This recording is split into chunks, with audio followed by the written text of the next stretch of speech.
Venezuela is still dealing with civil unrest. Protesting continues in mostly middle-class neighborhoods, but the poorer areas have been quiet. Markovits finds out why.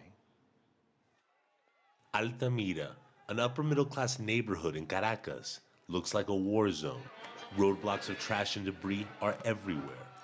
Protesters on an almost daily basis have tried to storm the city's main highway, only to be repelled by the tear gas of the National Guard. But across town, in the much poorer barrios of Caracas, things are relatively quiet. Venezuela is the only country in the world where the rich go out and protest because they are trying to take things away from us. This only happens in Venezuela.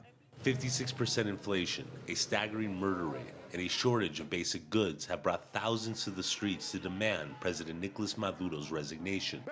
But the president's base, primarily the poor, who make up the vast majority of Venezuela's population, have mostly refrained from holding demonstrations in the country's capital. Opposition protesters say many fear reprisal from pro-government armed groups based in those communities. There are armed groups with the government that are inside these communities, who are watching the people in there and warn them if they demonstrate, they will shoot them. But a good number of people in the barrios also point to the fact that in the 15 years of socialist policies under Maduro and his predecessor, Hugo Chavez, conditions have improved. Social welfare programs have brought better health care, transportation, and educational opportunity to these communities. Many people have also benefited from a new government-run housing program. In just 2 years, 500,000 units have been built. This has allowed many of the poor to move from their shantytown dwellings to apartment units.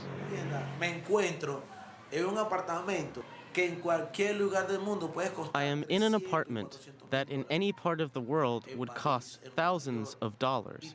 Here, it costs 0 bolivares, $0, 0 euros. This is what we call social justice. But critics of the Maduro government say he has used these entitlement programs as a way to buy off the poor.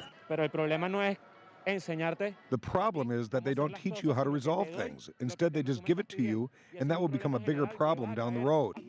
Opposition leader Enrique Capriles has said that these protests will only grow if demonstrators create a coalition with the poorer residents in the barrios, something that many in those communities feel is quite unlikely because of the class divisions.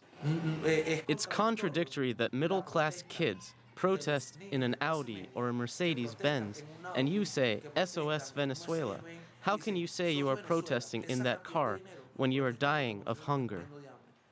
Despite the recent economic turmoil, the divisions may be too great for both sides to find common ground.